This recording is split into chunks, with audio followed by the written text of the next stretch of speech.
Frank نے یوں ہی اس خاتون کے سامنے ذکر چھیڑ دیا کہ وہ دراصل ہارورڈ یونیورسٹی سے قانون کا طالب علم رہ چکا ہے۔ خاتون نے یہ سن کر دلچسپی ظاہر کی اور اس کا رابطہ ایک وکیل دوست سے کروا دیا۔ اس اتفاقی تعارف نے فرینک کے لیے راستہ ہموار کر دیا۔ پتہ چلا کہ لوئزیانا ریاست کو نوجوان وکلا کی ضرورت ہے اور بار کا امتحان نسبتاً آسان ہے۔ فرینک نے موقع غنیمت جانا۔ اس نے ہاتھوں ہاتھ ہارورڈ لا اسکول کی جعلی ڈگری اور ٹرانسکرپٹ تیار کروائی، اپنا نام نیا رکھا، شاید فرینک ایڈمز یا رابرٹ مونجو جیسا کوئی جعلی نام جو ہارورڈ کے ریکارڈ سے میچ کر جائے۔ پھر اس نے لوئزیانا کے بار امتحان دینے کی تیاری شروع کی۔ اسے 3 بار کوشش کرنا پڑی اور کئی ماہ کی پڑھائی کے بعد کہیں جا کر کامیابی ملی۔ بار پاس کرتے ہی قسمت نے یاوری کی،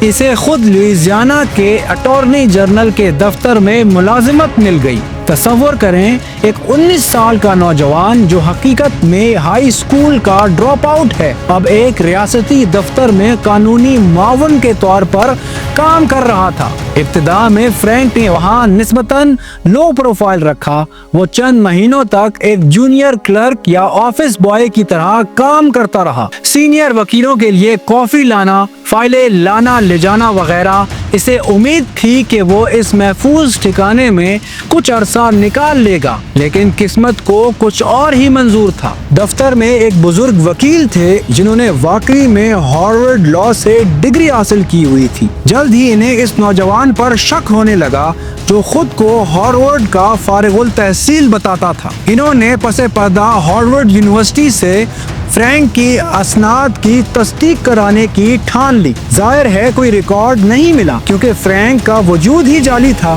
اس پر اس سینئر وکیل نے اسسٹنٹ اٹارنی جنرل کو خبردار کیا اور فرینک کے پس منظر کی چھان بین شروع ہو گئی۔ جو ہی فرینک کو بھنک لگی کہ اس کا بھید کھلنے والا ہے، اس نے فوراً وہاں سے استعفیٰ دیا اور 9-2-11 ہو گیا۔ یوں 8 ماہ کی جعلی وکالت کا ڈراپ سین ہو گیا۔ فرینک کے لیے اب پھر راستے کھلے تھے۔ ایک اور بھیس اس کا انتظار کر رہا تھا۔ لوئزیانا سے فرار ہونے کے بعد فرینک سیدھا جارجیا کے ایک چھوٹے سے قصبے میں آ پہنچا۔ وہاں ایک اپارٹمنٹ کرائے پر لینے لگا تو کرایہ داری کے فارم پر آکوپیشن لکھنے کا خانہ آ گیا۔ اگر وہ پائلٹ لکھتا تو مکان مالک شاید 10 AM سے تصدیق کرواتا اور پول کھل جاتا۔ چنانچہ اس نے ایک نیا جھوٹ تراشا، خود کو ڈاکٹر لکھ دیا اور نام تبدیل کر کے فرینک ولیمز رکھ لیا۔ قسمت کی ستم ظریفی دیکھیے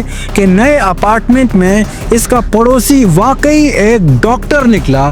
یہ پڑوسی مقامی اسپتال میں بچوں کا ایک ڈاکٹر تھا اور اس نے فرینک سے تعارف کے بعد دوستانہ انداز میں پوچھا کہ کیا وہ کچھ دیر کے لیے اسپتال میں انٹرنیز کی نگرانی کا کام سنبھال سکتا ہے۔ اصل میں اسپتال کو عارضی طور پر ایک نگران ڈاکٹر کی ضرورت تھی اور ہمارے جعلی ڈاکٹر فرینک ولیمز کو اپنی قابلیت منوانے کا ایک اور سنہری موقع مل گیا۔ فرینک نے بے جھجک انداز میں حامی بھر لی۔ خوش قسمتی سے اس نئی نوکری میں اسے مریضوں کا علاج خود نہیں کرنا تھا بلکہ صرف ایمرجنسی نائٹ شفٹ میں 7 انٹرنی ڈاکٹرز کی نگرانی کا کام کرنا تھا۔ اس نے ذہانت سے کام لیتے ہوئے زیادہ تر معاملات انہی تربیتی ڈاکٹروں کے سپرد رکھے جو اپنی قابلیت دکھانے کے لیے ہمہ وقت تیار رہتے تھے۔ چند ہفتے یوں ہی گزر گئے اور فرینک نے سکھ کا سانس لیا کہ یہ کردار بھی کامیابی سے چل رہا ہے۔ لیکن زیادہ دن نہیں ہوئے تھے کہ ایک رات اسپتال میں ہنگامی صورتحال نے فرینک کی نیندیں اڑا دی۔ رات کی شفٹ کے دوران ایک نوزائیدہ بچہ نیلے رنگ کا پڑنے لگا۔ طبی اصطلاح میں اسے بلو بیبی کہا جاتا ہے، یعنی بچے کو آکسیجن پوری نہیں مل رہی تھی اور جلد نیلی پڑ رہی تھی۔ جب نرس نے گھبرا کر بلو بیبی کی رپورٹ دی تو جعلی ڈاکٹر فرینک کے ہاتھ پاؤں پھول گئے۔ کیونکہ اسے اس اصطلاح کا علم ہی نہیں تھا۔ اس معصوم کی زندگی خطرے میں تھی اور فرینک کو سمجھ نہیں آ رہا تھا کہ کیا کیا جائے۔ خوش قسمتی سے انٹرنیز نے بروقت مداخلت کر کے بچے کی جان بچا لی، مگر اس واقعے نے فرینک کو اندر تک ہلا کر رکھ دیا۔ اگلے ہی صبح فرینک نے فیصلہ کر لیا کہ مزید ڈاکٹر کا ناٹک نہیں کرنا۔ اسے احساس ہوا کہ اس کی جعلسازی کہیں کسی کی جان نہ لے لے۔ ایک ناحق خون کا خوف شاید پہلی بار اس کے دل میں جاگا، چنانچہ اس نے تیزی سے بوریا بستر لپیٹا اور اسپتال چھوڑ کر فرار ہو گیا۔ اب امریکہ میں اس کے لیے چھپنے کی زیادہ جگہ نہیں بچی تھی۔ 3 بڑے بھیس یعنی پائلٹ، وکیل اور ڈاکٹر کا بھیس بدل کر وہ لاکھوں ڈالر کے فراڈ کر چکا تھا اور شک کا دائرہ تنگ ہو رہا تھا۔ اسے ہر طرف سے خبر مل رہی تھی کہ بینکس،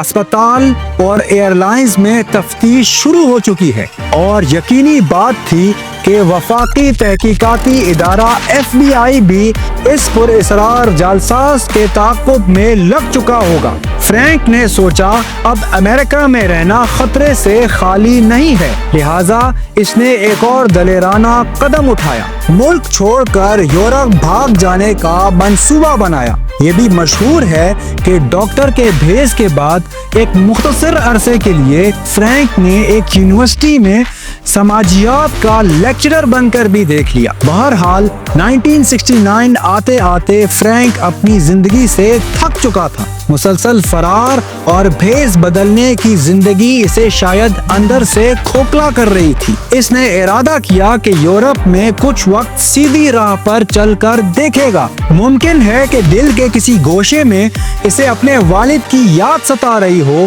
یا پھر پکڑے جانے کا ڈر، لیکن اب وہ امریکہ کی سرزمین چھوڑ کر سمندر پار کر چکا تھا۔ اسے امید تھی کہ وہ یورپ میں امریکی حکام کی پہنچ سے دور سکون سے رہ سکتا ہے، مگر قسمت کو کچھ اور ہی منظور تھا۔ فرینک کی گرفتاری کی گھڑی قریب آ رہی تھی اور اسے خبر تک نہ تھی کہ اس کی ماضی کی ایک غلطی اس کے تعاقب میں ہے۔ ادھر امریکہ میں FBI کے اہلکار اس نوجوان جعلساز کی فائل کھول چکے تھے۔ مختلف ریاستوں میں بینک فراڈ، ایئر لائنز سے شکایات اور اسپتال سے بھی عجیب و غریب کالز موصول ہو رہی تھی۔ ایک حیرت انگیز بات یہ بھی سامنے آئی کہ ہر واردات میں ملزم کی عمر کم و بیش 20 سال سے کم لگتی ہے، لیکن حرکتیں انتہائی شاطر مجرموں والی ہیں۔ جلد ہی فرینک جونیئر کا نام حکام کے سامنے تھا۔ اس وقت تک فرینک کی جعلسازی کے قصے اخبارات کی زینت بن چکے تھے اور اسے FBI کے انتہائی مطلوب مجرموں میں بھی شامل کر لیا گیا تھا۔ ایک سینئر FBI ایجنٹ اس کیس کی سربراہی کر رہا تھا۔ اب دنیا بھر میں پولیس اور انٹرپول کو ہوشیار کر دیا گیا تھا کہ جہاں بھی یہ نوجوان نظر آئے اسے گرفتار کر لیا جائے۔ فرینک جن دنوں یورپ میں چھپا ہوا تھا، اس دوران اس کے ایک پرانے معشوقے نے اسے دھوکہ دے دیا۔ 1969 میں اس خاتون نے کہیں ایک مطلوب مجرم کا پوسٹر دیکھا جس پر فرینک کی تصویر تھی۔ اسے اپنی آنکھوں پر یقین نہ آیا کہ جس شخص سے وہ محبت کرتی تھی وہ عالمی شہرت یافتہ دھوکے باز نکلا۔ اس نے تذبذب کے بعد فیصلہ کیا کہ قانون کا ساتھ دے اور پولیس کو اطلاع کر دی۔ یوں قسمت نے خود فرینک کے لیے جال بچھایا۔ فرینک اس وقت فرانس کے شہر مونپیلیے میں نسبتاً پرسکون زندگی گزار رہا تھا اور شاید ماضی کے فراڈ کو چھوڑ کر آگے بڑھنا چاہتا تھا۔ ایک دن اچانک فرانسیسی پولیس نے اسے دھر لیا۔ 1969 میں 21 سال کی عمر میں فرینک بالآخر پہلی بار گرفتار ہو گیا۔ اس کے ساتھ ہی 5 سالہ بین الاقوامی فراڈ کا اختتام ہوا۔ فرینک کے پکڑے جاتے ہی اس کی شہرت کا اندازہ یوں ہوا کہ بیک وقت درجن بھر ممالک نے اس کی حوالگی کا دعویٰ کر دیا۔ ہر کوئی اپنے ہاں اس پر مقدمہ چلانا چاہتا تھا۔ امریکہ، سویڈن، برطانیہ، اٹلی اور دیگر ممالک اس نوجوان کے جرائم سے متاثر ہو چکے تھے۔ سب سے پہلے فرینک کا مختصر ٹرائل فرانس میں ہی ہوا۔ فرانسیسی عدالت نے چیک فراڈ اور جعلسازی کے مقدمات پر اسے 1 سال کی قید سنائی۔ فرینک کو جنوبی فرانس کی بدنام زبانہ جیل میں رکھا گیا۔ تنگ و تاریک کوٹری، نہ روشنی نہ مناسب غذا۔ وہ بعد میں بیان کرتا ہے کہ وہاں اسے زندگی کا بدترین وقت گزارنا پڑا۔ اس حال پر ترس کھا کر شاید جج نے رحم کیا اور فرینک کی سزا 1 سال سے کم کر کے 6 ماہ کر دی، لیکن فرینک یہ 6 ماہ بھی پوری نہ کر سکا۔ اس جیل کی صحبتوں نے اسے شدید بیمار کر ڈالا۔ رہائی کے وقت وہ ہڈیوں کا ڈھانچہ بن چکا تھا۔ فرانسیسی سزا پورے ہوتے ہی اسے سویڈن بھیج دیا گیا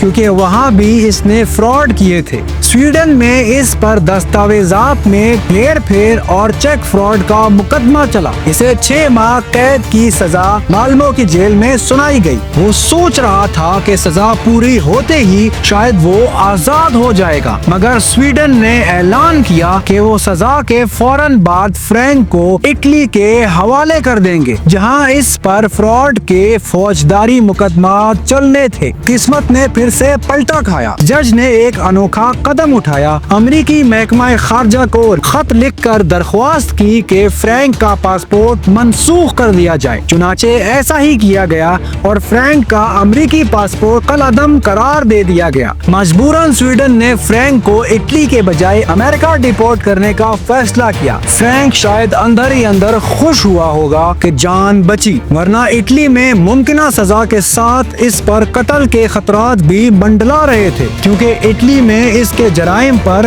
کچھ مافیا بھی ناراض تھے۔ امریکہ پہنچتے ہی فرینک پر وفاقی عدالت میں مختلف بینک فراڈز، چوری اور جعلسازی کے الزامات کے تحت مقدمہ چلایا گیا۔ اسے مجموعی طور پر 12 سال کی قید سنائی گئی۔ اب 22 سالہ یہ نوجوان فیڈرل کریکشنل انسٹیٹیوشن ورجینیا کی جیل میں قید تھا۔ انہی دنوں قید کے دوران فرینک کو ایک اور بڑا صدمہ پہنچا۔ اس کے والد کا انتقال ہو گیا۔ جس باپ کو خوش رکھنے اور متاثر کرنے کے لیے اس نے بچپن میں جرم کی راہ اپنائی تھی، وہ آخری دنوں تک بیٹے کی شکل دیکھنے کو ترس گیا۔ یہ خبر فرینک کے دل کو خنجر کی طرح چیر گئی اور وہ ٹوٹ گیا۔ فرینک نے امریکہ میں تقریباً 5 سال قید کاٹی۔ 1974 میں جیل میں اس کے صرف 26ویں جنم کے بعد اچانک اس کے سامنے زندگی نے ایک نئی راہ پیش کر دی۔ خود وفاقی حکومت نے یہ محسوس کیا کہ یہ نوجوان اگرچہ تیز ترار مجرم ہے، مگر اس کا ہنر قومی مفاد میں استعمال کیا جا سکتا ہے۔ چنانچہ امریکی حکام نے فرینک کو